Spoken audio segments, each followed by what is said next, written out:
te garantizo, hoy vamos a aprender todos vamos a aprender, porque vamos a hablar de los verdaderos concilios ecuménicos y de la verdadera catolicidad. Esto es para que la mayoría de ustedes, los que no están en las iglesias que tienen la palabra católica en su nombre legal oficial, puedan saber y sentir que la catolicidad sí, escuchen, puedan saber y sentir que la catolicidad sí les corresponde a ustedes. Lo van a comprobar en la medida en que sigan descubriendo la solidez y universalidad histórica de nuestra fe cristiana común. Y a la misma vez, para que puedan resistir y sobreponerse al engaño de las sectas. Por eso es que este tema es tan importante y por eso es que vamos a dedicar este podcast a ese mismo tema.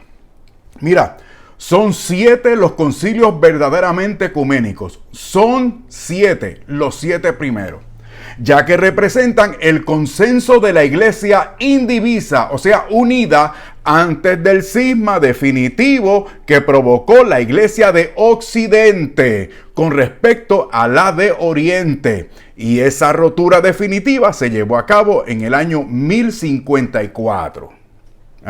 Por esa razón, los concilios posteriores de la Iglesia Católica Romana, o que la Iglesia Católica Romana considera como ecuménicos, no lo son. Realmente no lo son, ya que ocurrieron sin la participación del resto de las iglesias cristianas y por eso dejan de ser ecuménicos. Mira, los católicos romanos tienen otros 14 concilios. O sea, después de los primeros 7 verdaderamente ecuménicos, ellos han celebrado 14 concilios que consideran ellos ecuménicos, pero que no lo son porque van contra la misma esencia del significado de ecuménico y por lo tanto carecen de catolicidad. ¿Qué significa ecuménico? Ecuménico es para todo el mundo. Catolicidad, universalidad, es unión, es comunión, es confesión de una fe común. Y ese testimonio lo vemos plasmado en los 7 primeros concilios ecuménicos y no en esos otros 14. Lo vamos a probar poco a poco, quédate pendiente, no te vayas.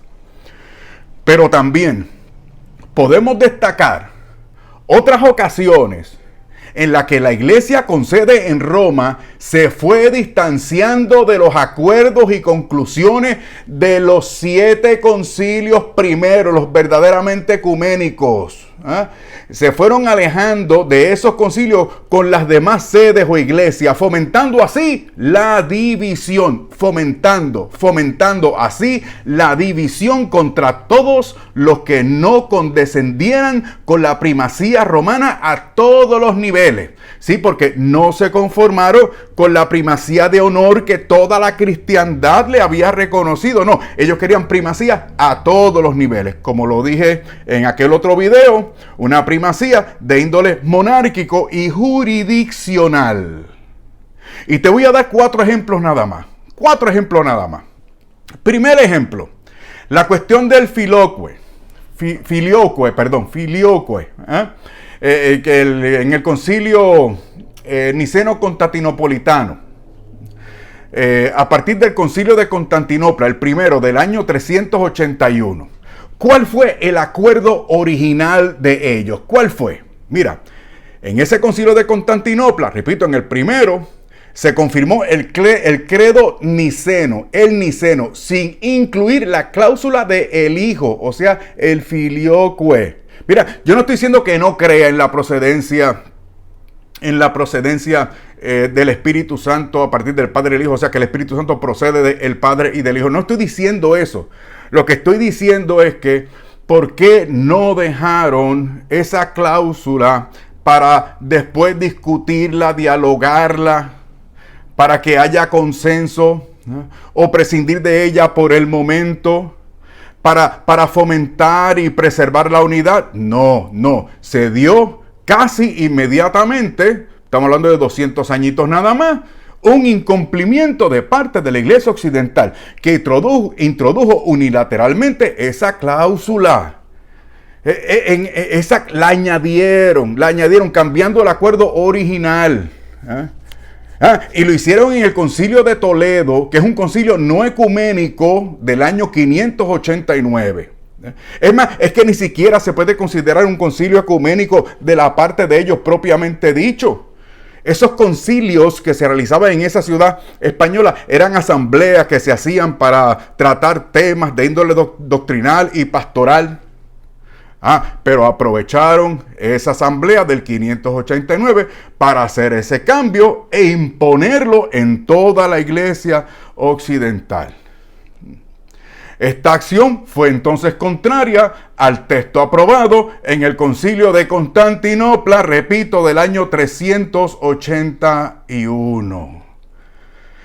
Esta modificación entonces fue uno de los factores clave en la división entre Oriente y Occidente, culminando con ese gran cisma en el 1054. El segundo ejemplo, el primado del obispo de Roma. Me refiero al concilio de Éfeso del año 431 y al concilio de Calcedonia del año 451. ¿Cuál fue el acuerdo? El acuerdo entre ellos, el acuerdo original. Bueno, los primeros concilios ecuménicos reconocieron un orden de honor entre los obispos, colocando a Roma en primer lugar de honor, debido a su importancia histórica. Pero no le otorgaron autoridad suprema sobre toda la iglesia. Lo que se había impuesto desde el principio, era una potestad pastoral compartida, de fraternidad espiritual y de comunión doctrinal que eventualmente se fue rompiendo. Ya ustedes saben, provocados por quienes en primera o en mayor instancia. Fue entonces el Papa León I, que también se conoce como León Magno, quien rechazó el canon 28 de ese concilio de Calcedonia, que establecía igualdad, no en cuanto a la primacía de honor de la que gozaba Roma, sino en segundo lugar a Constantinopla, que era para aquel momento la capital del imperio. Entonces, la Iglesia Católica Romana desarrolló la doctrina del primado del Papa a partir de ahí, poco a poco, con autoridad, como querían ellos, con una autoridad universal y jurisdiccional, que se sobrepusiera a todas las demás iglesias de todo el mundo, lo cual excede el primado de honor, repito, excede el primado de honor reconocido en los concilios primeros. Esto se formalizó especialmente con el dogma de la infalibilidad papal en el Concilio Vaticano II del siglo XIX, específicamente 1870, rompiendo con toda la tradición, con el consenso de toda la tradición, por supuesto. El cuarto ejemplo que te voy a dar, el celibato obligatorio del credo. Me refiero al concilio de Nicea, el primero, del año 325. Otra vez, ¿cuál fue el acuerdo original? ¿Qué fue lo que estableció la cristiandad? Aunque ese concilio de Nicea reconoció y promovió de hecho el celibato clerical como el ideal, no estableció su obligación para todos los sacerdotes, dejando por tanto margen para el matrimonio del clero en un concilio ecuménico. ¿Y qué fue lo que pasó? Como era de esperarse, el incumplimiento, y como ya lo sabemos y lo corroboramos por la historia. Entonces, la iglesia de Occidente, la de rito romano, impuso el celibato obligatorio a todo el clero de Occidente mediante los decretos del Concilio de Letrán. ¿Saben cuándo? Siglo XII. lo que marcó, por tanto, otra diferencia divisoria y provocada. Divisoria y provocada con la tradición de las iglesias orientales y acordada en un concilio ecuménico, repito, en el concilio de Nicea. Pero escúchame bien. No obstante, la otra gran parte de los cristianos podemos reconocer y aceptar los primeros 7 concilios ecuménicos, en tanto y en cuanto sus enseñanzas fundamentales son consistentes con la doctrina bíblica, como sus conclusiones sobre la naturaleza de Dios, la cristología y las cuestiones trinitarias. ¿Cuáles son esos 7 concilios ecuménicos que nosotros podemos reconocer y que de hecho muchas de nuestras tradiciones religiosas reconocen? Concilio de Nicea es el primero, el año 325. El segundo, Concilio de Constantinopla, en el año 381. El tercero, el Concilio de Éfeso, del año 431. Luego, el Concilio de Calcedonia, ese es el cuarto, del año 451. Luego, el quinto, Concilio de Constantinopla, el segundo, claro, del año 553. Luego, entonces, sexto, el Concilio de Constantinopla, el tercero, entre los años 680 y 681. Y el séptimo, el de Nicea, Concilio de Nicea, el segundo, del año 787.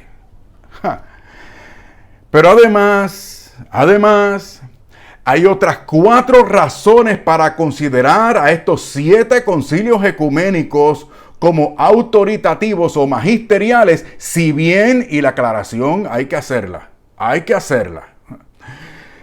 La única norma de fe y doctrina infalible es la Sagrada Escritura, porque es lo único que reconocen los cristianos como inspirado directa y personalmente por Dios. Lo reconocemos todos, aunque no lleguemos a la misma conclusión, porque la conclusión lógica de sentido común es que, por lo tanto, esa tiene que ser la única norma infalible para el establecimiento de doctrina oficial, usos y costumbres además. Así que esto nosotros, tú y yo, no vamos a considerar estos concilios ecuménicos como infalibles, pero sí le vamos a reconocer autoridad magisterial de consultoría.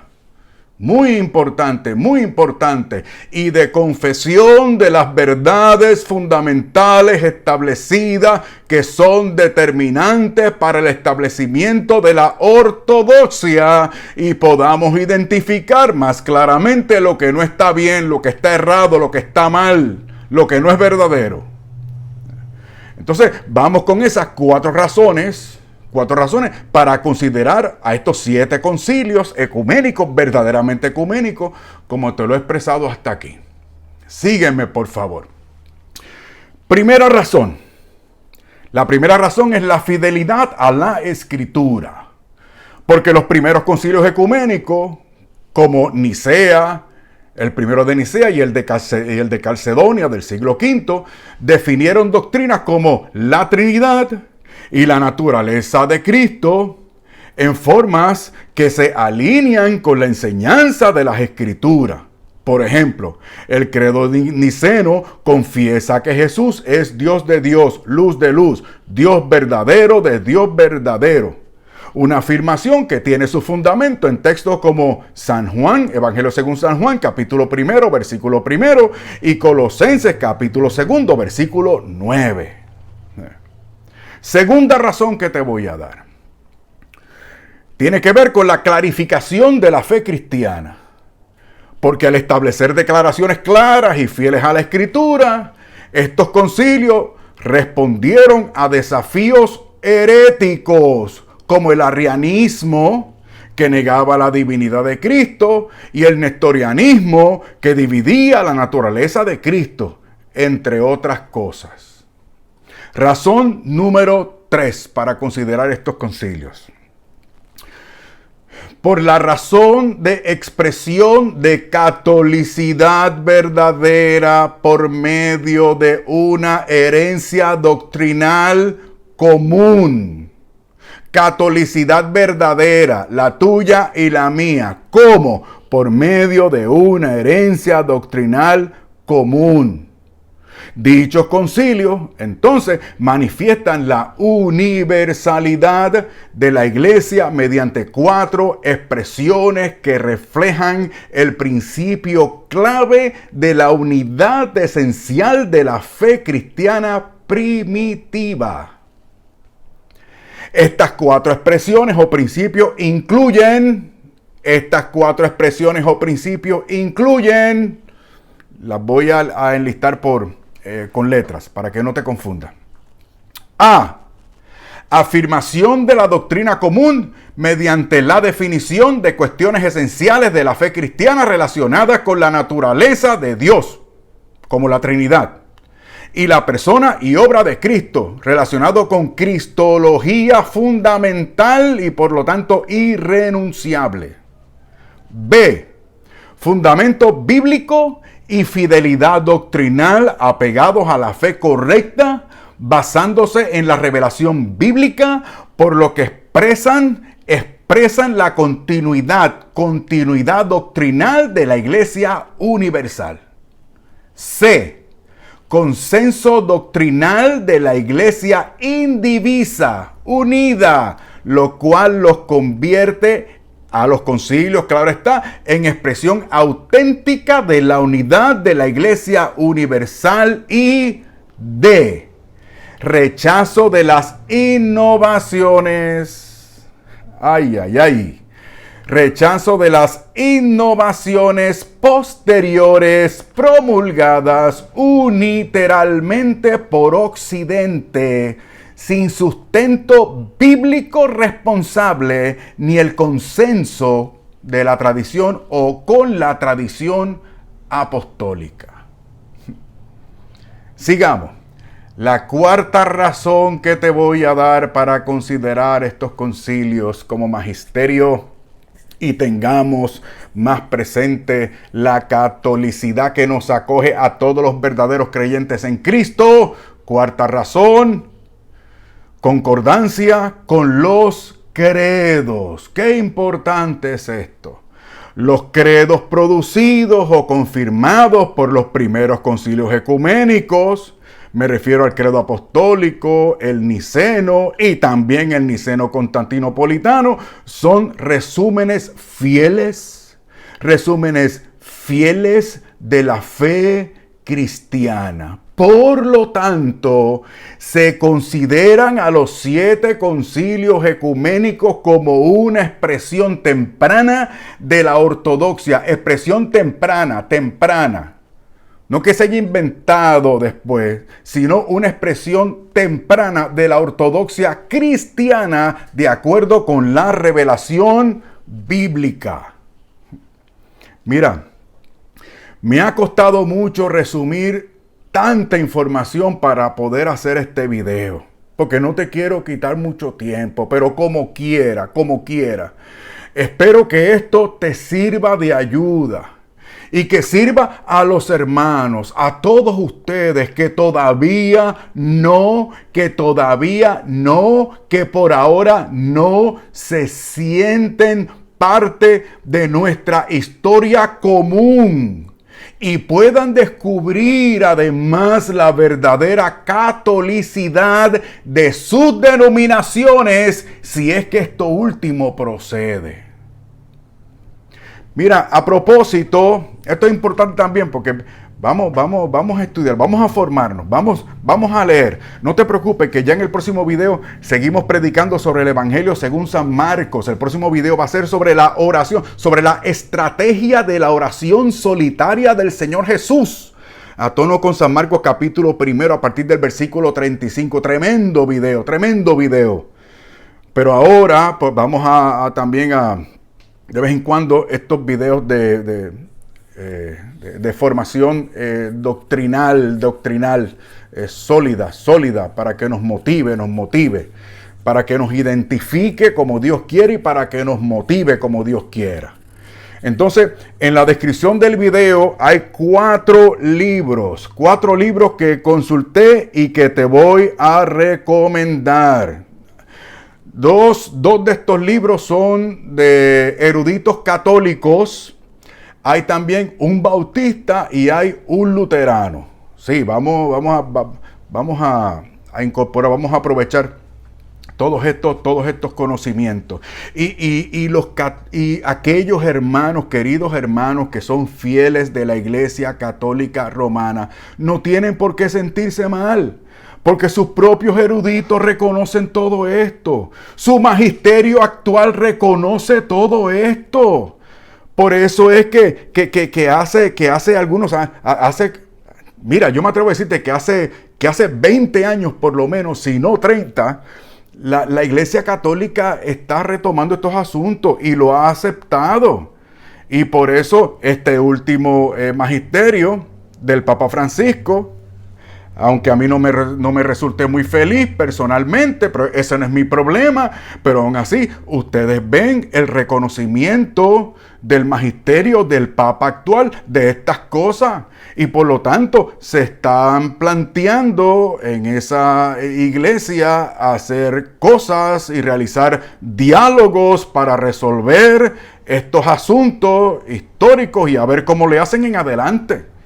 Entonces, si tú eres un fiel católico fidedigno, tú no tienes por qué rehuir esto, ni tienes por qué sentirte mal. Al contrario, es bueno que aproveches todo esto para que te formes más y si tú quieres fortalecer la fe que ya tú tienes, pues la sigas fortaleciendo, pero haciendo recurso de estas cosas para que entonces tú tengas una fe verdaderamente sólida y tú también puedas dar razones. Así que no voy a tratar sobre los tengo aquí comentados y todo. En la descripción del video voy a poner la ficha bibliográfica y en una oración gramatical te lo voy a describir cada libro. Pero por favor, recuerda y ten muy presente que la catolicidad verdadera se refiere a que todos los verdaderos creyentes en Cristo están adheridos a la fe cristiana auténtica, tal como fue revelada en las Sagradas Escrituras y practicada por la Iglesia Apostólica en sus comienzos. Así que no hay miedo. Lo que hay es deseos por saber, por conocer.